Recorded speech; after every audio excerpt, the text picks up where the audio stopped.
I didn't hear you come in. But Sorry, I've been in the shower. for 10 hours! Oh, has it been that long? Huh. So, you've been here all this time. Uh-huh. Is the terrible night we must never speak of ever over yet? I think perhaps I should lie down. It's been a long night. Good idea. Swimming too. Isn't Leo coming over today? Caillou had completely forgotten that he had a play date with Leo. Yeah, Leo is coming. Leo's coming. Today was shaping up to be a great day. I'll get it. Caillou was very excited. He thought maybe it would be Leo calling to tell him that he was on his way over. Hello, Leo? Oh.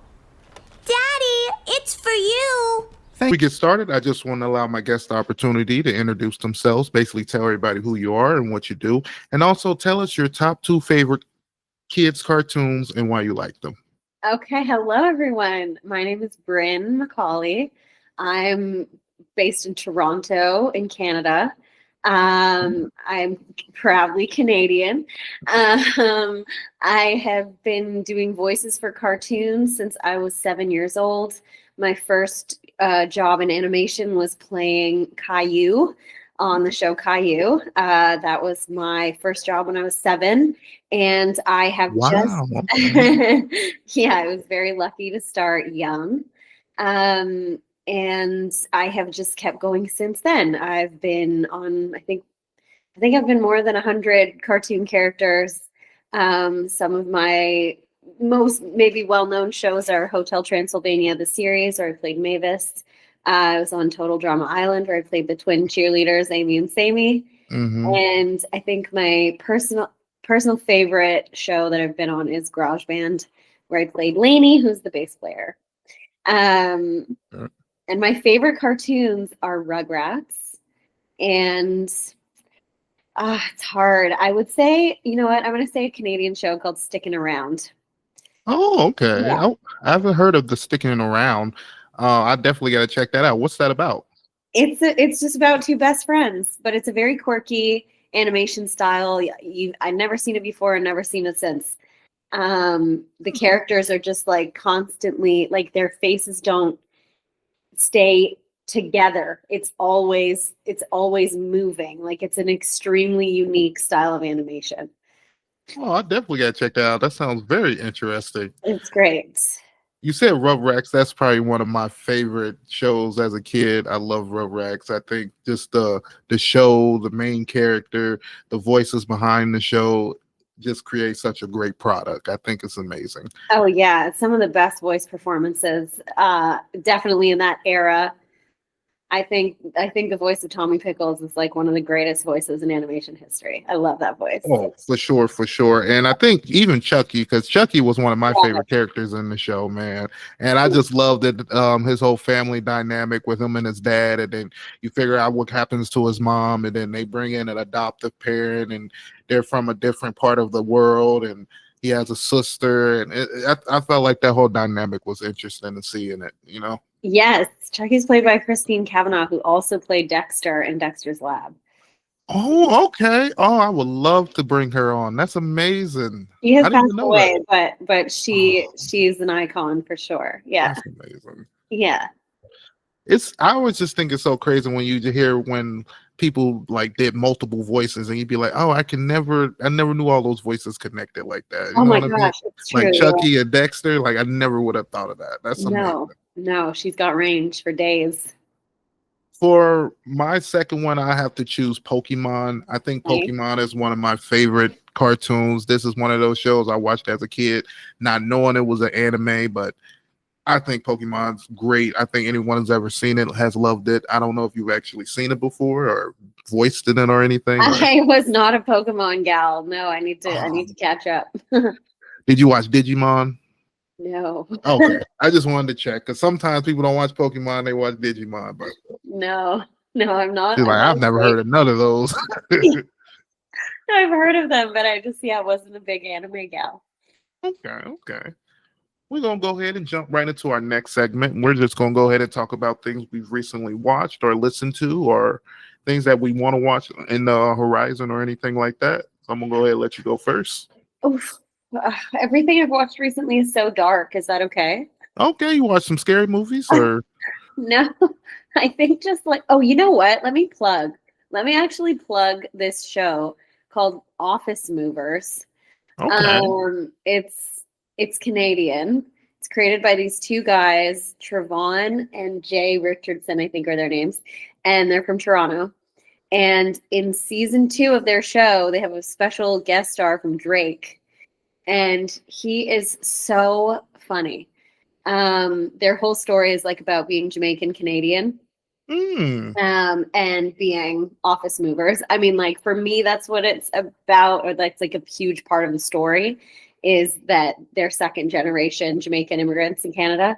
And it's so funny. So yeah, go watch Office Movers, guys. Oh, we definitely got to check that out. That sounds so funny. And that's more like, that's a comedy, right? It's a comedy. Yeah. Okay, It's very light, nothing horrible happens. People get hurt a lot, but like in a cartoony way. I kind of want to explore when you were saying the only thing you've watched are dark. Like, what did you mean by that? Like, well, I don't know what the audience is for your podcast. Like, I just watched Adolescence. Have you seen Adolescence? I haven't seen Adolescence. What's that about? It's about a 13-year-old boy who murders his classmate. Oh, okay. Oh. And it's that's a massive spoiler, but you do find that out in the first episode. But it's extremely unique because they're hour-long episodes that are shot in one take. Really? Yes. So they are doing things like putting cameras on drones and having the camera be lifted up on a drone, brought down to another location where another cinematographer will pick it up and continue filming. It's extraordinary. They're shooting in cars. They're passing the camera off from cars. And the whole cast of the whole episode, one of the episodes includes a school of 300 students rehearse the whole TV show like a play, and then they shoot it 10 times. They get 10 takes, so they shoot it 2 times a day for a week, and then hopefully they get something that they can put on TV. It's amazing. Oh, I was about to say, because when you said in one take, I'm like, are they just knocking that all out in one? Like, that's amazing. How do you do it like that? Like, yeah, a few of them they got on the 3rd take, so then they didn't keep going, and 2 they got on take 10.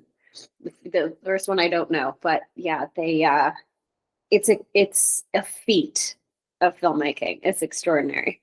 Is the season over already, or? Season 1 is done. It cleaned up at the Emmys this year. It won everything. It's like is it a show that can have a season 2, or is it? Yeah, it can. Yeah. Okay. Mm-hmm. I definitely got to check that out. That sounds very interesting. Would you put that more into like horror or more like a thriller, or? I guess it's a psychological. It feels kind of like a psychological thriller, but then it turns into just a very heavy drama. Okay. Yeah, because it's not like a whodunit. You know who did it. You just don't know why they did it. So who are you following? You're following the family of the child who was the killer. Okay. Yeah. Ooh. That is a little heavy, but it's so heavy. It's like hard to watch. Like it's not based on a true story, is it? No, it's more about like, it's kind of exploring incel culture and like this current moment where there's like a lot of pockets of misogyny in certain groups of men and why. That's more what it's about. Okay. Yeah. That sounds really interesting. I'm definitely going to check that out. Yeah. But some stuff that I've been recently watching. I watched the old classic movie today that I just wanted to write down because I thought it was funny. Paul Bart Mall Cop. Yeah. With Kevin James. Very hilarious movie. I was watching it a little bit during my shift today since nothing was really going on, and just kind of being a security guard, watching another security guard. It's hilarious to me. Art reflecting life. Yes, but Kevin James has a way of just doing the most. I mean, so I haven't watched that movie in so long, so just rewatching it, it's the scene where he's like gets drunk and he's like sharing, I forget, I think it was like a pineapple shish kebab, and he's like putting it in the hobo's mouth and putting it in his mouth, and I'm like, what the heck? I was like, I don't know, I don't know how I can do that, man. Like, So you didn't pick up any tips from him that you'll apply to your job? Not really, but after a second take, I might find some stuff I can take. You know what I mean? But Levity. It was Levity. really good. Yeah, the way he goes about things, you're like, well, and the day must go fast for him. Oh, for sure. And then it's those people who really enjoy their jobs, and no matter what they are, they give it 100%. So that's one thing I could take from that movie. It's true. Be where you are. Give your all to wherever you are at that moment. Yeah, because you never know who's watching, Yeah. For my next one I want to talk about is My Hero. This anime is on its final season, and every episode they've been dropping out so far has been amazing.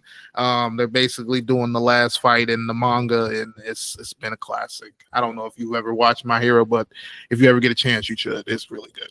Okay. So how many seasons have there been? I would have to say 8 altogether. Oh wow. Okay. Plus 4 movies between there, so it's been interesting. It's a lot. Can you keep it straight, or does the lore get too confusing? It's pretty simple. It doesn't get too crazy. It's not like let me try to think of like Berserk or something like that, or I would say Harry Potter, but I feel like Harry Potter is not too much, but it can be a little bit depending. Are you a Harry Potter fan? I respect it. I don't know if I'm a fan. Like I don't have I'm not a Potterhead, but like yeah. I just realized that I'm probably a Potterhead. I've been watching the movies a lot recently and trying to think about getting into the books, but the books are very intimidating. Like the books just make me feel like I don't know if I'm ever gonna finish that. Like, oh man. Oh, but don't worry about finishing it. Just start with the first one and see if you like it. For sure. Then somebody told me I should just get the audio and then just listen to the audio because they said the audios are really good. So I might try that out. Yeah. The thing with reading it though is that you will maybe less so with the movie, but I find when you read, like the world that you envision is just so rich. Like your imagination of everything that you're reading is just so rich and nuanced, and that can be like especially with a fantasy, it can be such an enjoyable experience. What are some of your favorite fantasy books? I don't read a lot of fantasy. I read a lot of historical fiction. Mm-hmm. I really enjoy historical fiction. One of my favorite books is actually another really dark one, but it's by Toni Morrison. It's called Beloved. Okay. It's nice to learn about history through a novel. Another one is called A Fine Balance. It's by Rohinton Mystery. It's about the separation of Pakistan and India. And that's a beautiful book. And it was written from someone from in that area, basically? Yes, it follows a few families. It's kind of like the movie Crash, where there's like a bunch of different situations, and then you see kind of how they all come together. Oh, that's pretty dope. Yeah. How about you? What are your favorite fantasy books? My favorite fantasy books would probably have to go to Percy Jackson's. Them are the only mainly fantasy books that I've read. I read a lot of manga, if that counts, but that's mainly kind of like a bigger comic book. But I have so many of these, and they're pretty big, like in terms of like chapter books, like manga. So I read about like 2 or 3 books a day of that, if that counts. Oh, you're a voracious reader. Watch out. I really like to, mainly with my job, because you get a little bit of extra time.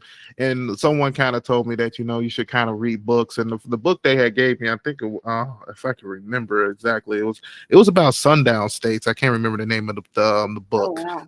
But and that book was really interesting. And when I read that, because it surprised me, because when I was in high school, I was never really like a big reader. I was more like try to get to the, like, if we had to read a book in class, I'll try to get the spark notes or just read what I knew would be it for the questions, you know what I mean? But not really absorbing what I was reading. But that was the first time I really was like understood what I was reading and was like, wow, this is a very deep book, and like went to go watch the TV series and everything. And then after that, I've just been picking up books after that. So Do you have a library card? Where do you get your books? mainly on my phone. So I just kind of just get them off of Google. It's a Google Books. It's Google Books and Amazon. Okay, nice. Yeah, I just wonder, like, if you went to a library and you told them what you like, they would give you other recommendations. For sure. I haven't been to a lot. Like I've been to a library when I was younger, but I haven't been to one recently. I definitely got to check them out for sure. Only just to check and make sure it's still the same. Because sometimes you never gone to somewhere for a long time and then you go back and everything's so different. Yeah, like, I'll be surprised if like you have to start like paying the checkbooks out. No, that's a sin. No, library public. The only thing you have to pay for is printing. Okay. Well, we're gonna go ahead and jump right into our interview. Okay. For my first question, one of the main reasons I wanted to kind of bring you on was to kind of talk about your experience working on the show Caillou, where you play the main character, Caillou. Mm-hmm. What was the audition process like, and what does the character mean to you? It's so funny that you asked that about the audition process, because I was brought in to read for Rosie, Caillou's little sister. So I did the audition for Rosie, and then they said, hey, why don't we get you to read for Caillou instead? And I was 7 years old, and I was like, Caillou's a boy. And I was just kind of confused about that. But looking back now, like, boys and girls sound the same. Yes. So obviously it's not a problem. So yeah, I think what I remember from that audition is that it was just it was impulse based. It was not like deep, especially when you're a kid, you really live in your imagination, and acting comes very naturally to children, I think, certain children. And what the character means to me, it's funny because I know Caillou is so hated. Like, I know so many people think he's a terrible influence and a bad role model, and parents don't like the show, and he's like one of the most like top 10 hated cartoon characters of all time. Dang, I didn't know that. Like, he gets a lot of hate, but for me, he started my animation career. I mean, I'm so grateful to that experience, and I'm also so grateful to be part of something that people all over the world have seen.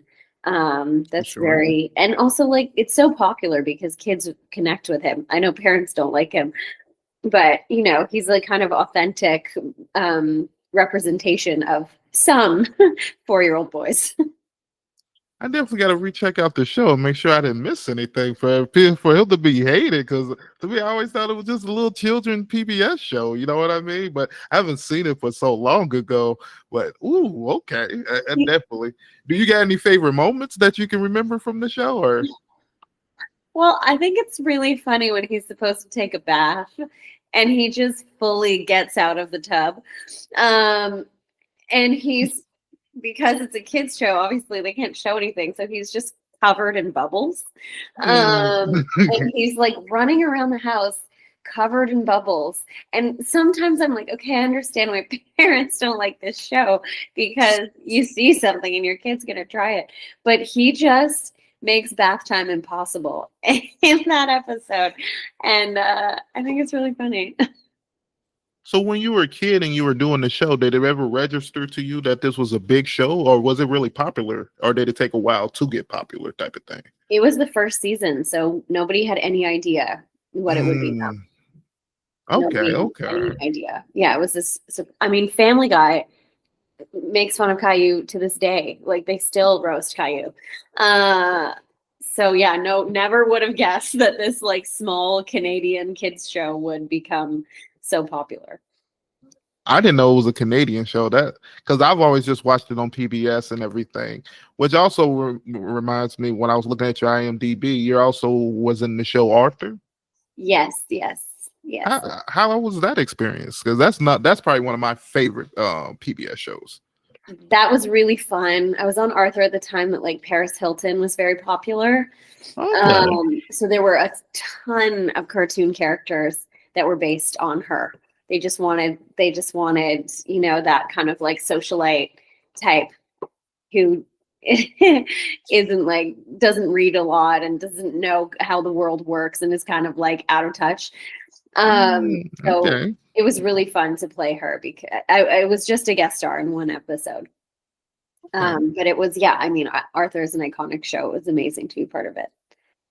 What made you want to get into voice acting? I just wanted to be an actor, and cartoons kind of happened because of Caillou. That was my first voice audition ever. And now that I've grown up with the industry, I've just developed a very deep love of this particular talent. Like, I revere people like Christine Cavanaugh, like who we were talking about in the beginning, E.G. Daly, who plays Tommy Pickles.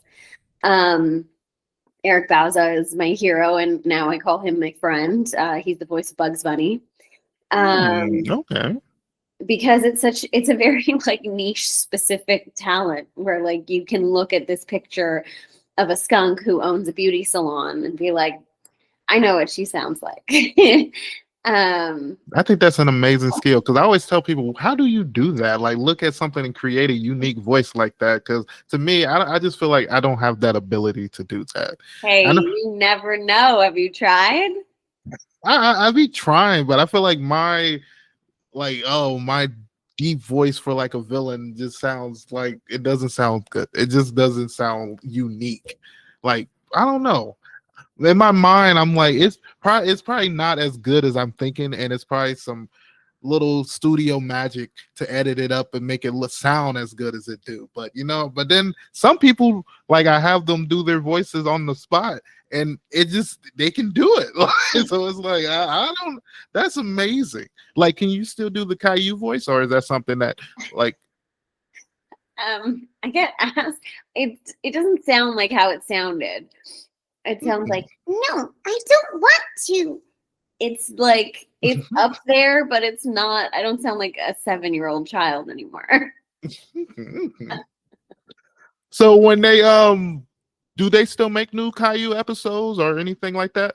They do. This is actually the first time that Caillou's been played by a boy. They're doing new Caillou episodes in Toronto now. It used to be recorded in Montreal, but now it's in Toronto. Okay, that's interesting. I definitely got to check that out. Have you checked it out? Have you checked out the new seasons? He's really good. He's really, really good. They've kind of softened him a little. He's not as whiny. He's like a bit more relatable, I think. Okay, so you do see a difference in the show? Oh yeah, there's definitely. It's also 3D now. It's very different. Okay. Yeah. What do you find most rewarding about being a voice actor? Oh, that's such a thoughtful question. I think it's maybe a 2-part answer. Like, the response from people is very rewarding. Like how shows affect people. It's really nice to be part of anything that means anything to anybody. And then I find it really rewarding to play with other adults, because that's kind of what voice acting is. Like, when you say you're bad at it, I'm like, really, the secret of being good at voice acting is just being willing to look silly and play and be like the goofiest version of yourself in public with other grown-ups. So I find that immensely rewarding. And it's like so fun when you're so silly in the booth and you just look over at the control room and like the engineer and the director and the producer and everybody's laughing. That's so rewarding. That's like, wow, I embarrassed myself and I was a goofball today and I did my job. Sure. I'm glad you're able to have that comfortability to be able to do that and have fun. One thing I know, talking to a lot of different voice actors, that it seems like a very nice community. Like, you guys all come together, talk, and try to cheer each other on and everything. And that sounds very amazing, especially from like other fields you hear, and there's always bickering and fighting, trying to one up each other. So yeah. It is special. I don't know if it's because nobody's famous, or I mean, some people are, but I think people don't really have as much ego. Okay. Yeah. And then one thing I'm trying to learn for myself is more about acting, because that's one thing a lot of people tell me. Like a lot of people get into voice acting and they more worry about the voice and not really about the acting side of it. So I'm like, maybe if I get better at acting, it probably would make me feel better. You know what? 100%. Yeah. So that's something I've been kind of looking into myself. Have you taken an acting class? Are you looking at any acting classes? I've been looking to find some acting classes, but what I've been personally doing is kind of looking at some that are already on YouTube and just kind of following along with that and just kind of watching. But because it's been really hard for me to find any, and then some of the classes that I do find be a little expensive right now, so I'm like, let me kind of wait out off the Thanksgiving and Christmas holidays right now until the new year, and then maybe we'll invest into that and then try to see what that brings us. You know what I mean? Totally. I think acting classes can be so prohibitively expensive for people, to the point that a lot of like my friends and I will just meet on Zoom and just work with each other. Okay. Yeah, like you can meet a friend on Zoom. If it takes confidence and it's embarrassing because it's really vulnerable, and just do a monologue for them or run a scene with them. Because acting is about putting in the reps. It's like everything else. It's about practice. So the more you do it, the better you get, type of thing. Totally. Yeah. And the more comfortable you get being vulnerable and silly and looking dumb in public.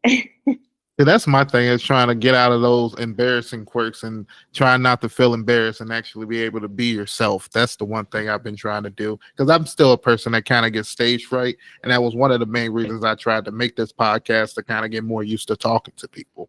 And I feel like I'm getting better at it, but it's still not like in front of people on a stage. I feel like it's easier to talk to someone one-on-one. You know what I mean? I would never know that you would had any issues with being nervous or talking to people from this conversation. I would never have guessed that. Oh, well, I guess I'm getting better. That's amazing. Yeah, but it's so true about putting in the reps, like with public speaking too, because the fear is so big, it feels like a reason not to do it, But the fear is not a reason. Fear is just a feeling. It's not evidence of a reason not to do something. So it's like the more times you confront fear, the more proof that you give yourself that you can do it. And then like the ego and the fear just gets quieter every time. For sure. I remember someone told me that, some more people would rather be in the casket than giving the eulogy at a funeral. And when they told me that, I was like, oh my God, like, is it that deep? But then I was like, I guess it can be, because like I don't feel like I would be able to go out there. But see, the thing is, I feel like I could go up there and say something, but I wouldn't be able to go up there and say what I really wanted to say. Like I feel like I can go up there and say what I needed to say, but not what was on my heart, because I feel like I don't allow myself to express myself, type thing. Oh my God, you got to get in an acting class. It'll change your life. Man. A good one, because some of them are like really just about ego and, oh, we got this person on this show and that person on that show. And it's like, that's part of it. That's the business. But the art is something completely different. Yeah. So basically trying to find one that's actually going to give me what I need, the substance, without just the show type of thing. Yeah, a class like that's about artistry, a class that's about craft. Yeah. So somebody was telling me about that too. There's a lot of voice actors that have classes, but make sure you look into them before you do them. Like that. That's all they told me. They didn't tell me anything specifically. So I'm like, okay, I guess I'll go around. And I was like, probably the best thing to do is after you have one of these conversations with somebody and y'all really kick it off, just, oh, do you have a class type of thing? You know what I mean? Yeah. I'm sorry. Where are you based? I'm based in Cincinnati, Ohio. Okay. I can see why that might be hard to find acting classes, but there's so many classes on Zoom these days. We'll talk. Let's email. I'll rack my brain and think of places where you could study. For sure. Thank you. I appreciate that. My pleasure. But my next question I want to ask you is, what emotions do you find hard to portray with just your voice? I think I'm lucky that I have a lot of emotional access, so I don't really struggle with with finding an emotion hard to portray. So when you pulling out emotions, are you able just to kind of just do it in that moment, or are you pulling from like old trauma? I definitely draw on my life experience and relationships. I think that's a really big thing that people don't always realize in animation is that like your character still has distinct relationships with everybody in the story. And as an actor, you have to be specific about who those people are to you, why you love them, what your history is. And if the script is good, it will bring it out of you. It will bring the feelings out of you. Okay. Yeah. Sure. Winding down to our last two questions is, for my next one, I want to ask you is there anyone that you want to shout out for being a good support system to you? And can you explain why having a good support system has helped you? These are such thoughtful questions. Oh, I'm so impressed with you as an interviewer. Like you're really asking meaningful questions. Thanks. And that sorry. That makes me emotional because there's so many people that I'm so grateful to that like I would not be anywhere near in this position if it weren't for like I feel there's so many. My mom is the biggest one. My mom produces cartoons. Okay. Yeah, the family business. I've worked with my mom many times. My mom is my biggest, like, when I have an audition, she'll coach me. We work together. We've done a few shows together. She's been in this industry for 30 something years. So my mom is the first one for sure. Shout out to mom. Yeah, shout out to mom. Eric Bauza has been so kind to me. I revere him. I just think he's the most talented person I've ever met in my life. And he has given me his time. He's given me his advice. He's given me his heart. He's such a special person. And the last person I'll say is Rob Tinkler, who's a Canadian voice actor. And he's just been like a mentor and has looked out for me and been in my corner for so long. So if I can only name three, it's those three. Sure. But yeah, I feel so supported and very grateful for the love and support that I have. See, when I decided to put that question in, I the main reason was because I feel like sometimes we get to a point and then we forget about the kind of people that brought us and helped us get there. So sometimes I feel like it's good to just go back and think about that and be like, these people did help me, and give them their props. So I respect that so much. It's really true. I think people can be mistaken in thinking that they did anything on their own. Man, maybe like someone had to get you here, give you your first break, your first shot. Come on, like. Yeah, no one is an island. We need one another very much. And for my last question, I want to ask you is, what are your remaining goals or aspirations in the field of voice acting? I want to. I know I started this interview being like, I'm a proud Canadian, and I am.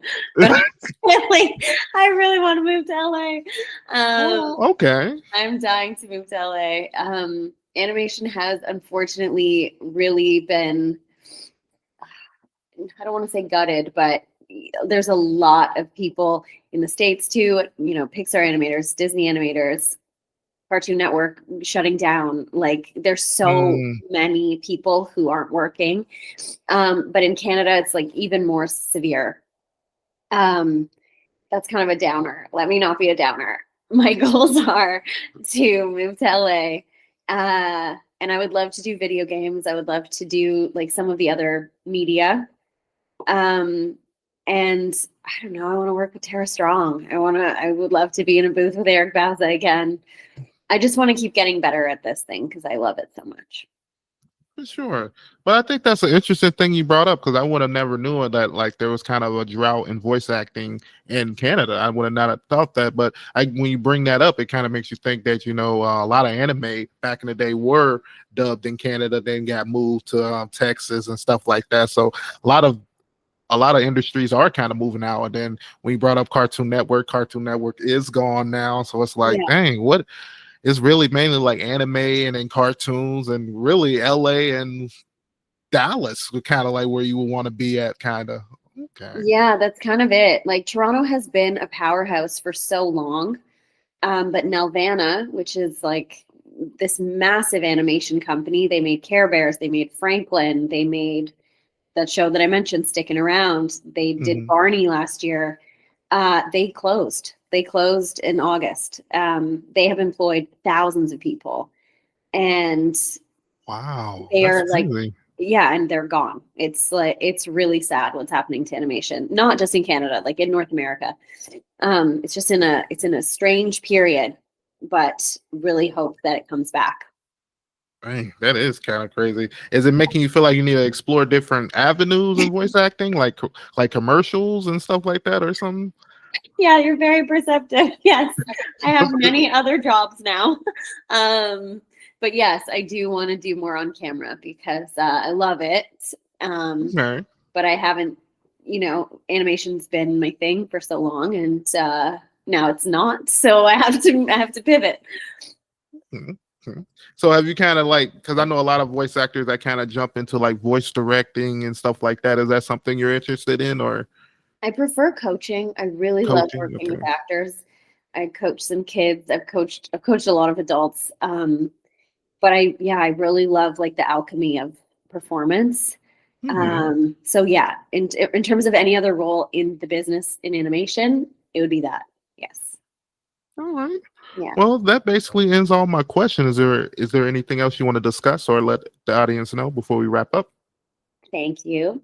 Thank you for caring about cartoons. Thank you for loving cartoons. Thank you for honoring the artists that are voiceover artists. I think that's very special. And I love that you have voice actors on to talk about their craft and see it as such. And thank you for your very thoughtful questions. I want to thank you for coming on. This is not a show without you guys coming on and talking to me. So I appreciate that. Thank you. And with that ends today's episode. I want to thank my guests for coming on and chatting it up with me. I had a lot of fun and learned so much more about the industry of voice acting, and hopefully you listeners did too. Before we close out, I just want to allow my guests the opportunity to plug themselves and basically tell the audience where they can find you. Oh, you can find me on Instagram at Bryn McAuley. I do a lot of impressions. I hope you like them. And with that, I just want to say, peace.